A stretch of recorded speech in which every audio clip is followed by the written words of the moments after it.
আমি নোমান এখন তোমাদের সাথে আলোচনা করব তোমাদের চতুর্থ শ্রেণীর বাংলা বইয়ের পার্ট 10 ময়নামতি। এর পূর্বেই আমি তোমাদের সাথে পার্ট 9 পর্যন্ত বিস্তারিত আলোচনা করেছি, একেবারে সমাধান সহ অনুশীলন সমাধান সহ তোমাদেরকে দিয়েছি। এখন আলোচনা করব পার্ট 10 থেকে। 1875 সালের ঘটনা।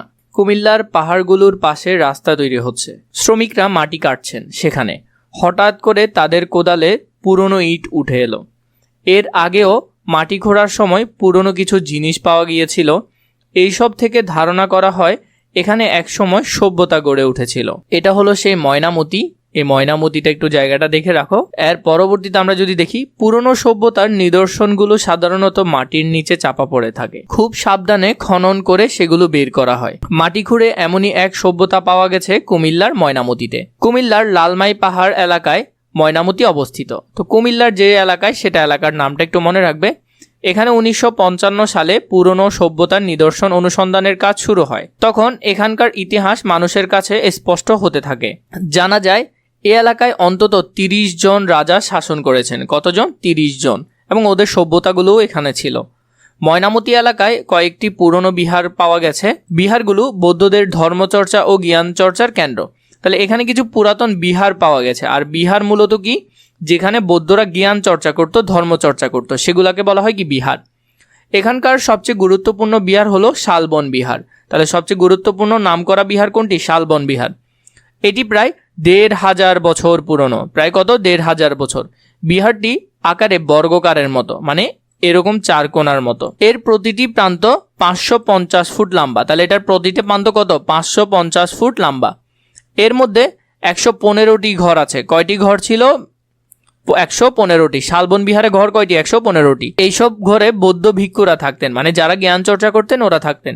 বিহারের ভিতর থেকে পুরনো অনেক নিদর্শন পাওয়া যায়। ময়নামতির আরেকটি বিহার হচ্ছে আনন্দ বিহার।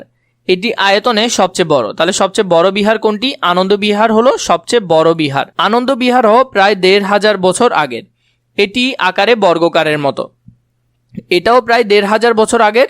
এবং শালবন বিহারও প্রায় 1500 বছর আগের।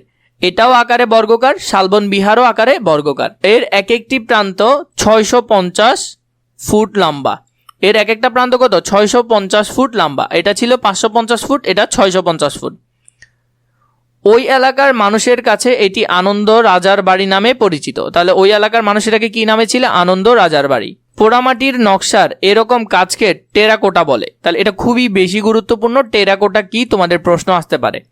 টেরাকোটা হলো পোড়ামাটির নকশার কাজ করা, যেসব দেওয়ালগুলোতে পোড়ামাটির কাজ করা থাকে তাকেই কি বলে? টেরাকোটা বলে। কুমিল্লার ময়নামতি ও এর আশেপাশে রয়েছে অনেক পুরাকীর্তি। পুরাকীর্তি মানে পুরাতন জিনিস বা পুরাতন নিদর্শন। তাহলে পুরাকীর্তি মানে কি? পুরাতন নিদর্শন। কুমিল্লার আশেপাশে অনেক এলাকাই আছে, কারণ সেখানে রাজা ছিল, তাই এসব জিনিস থাকাটা খুবই স্বাভাবিক।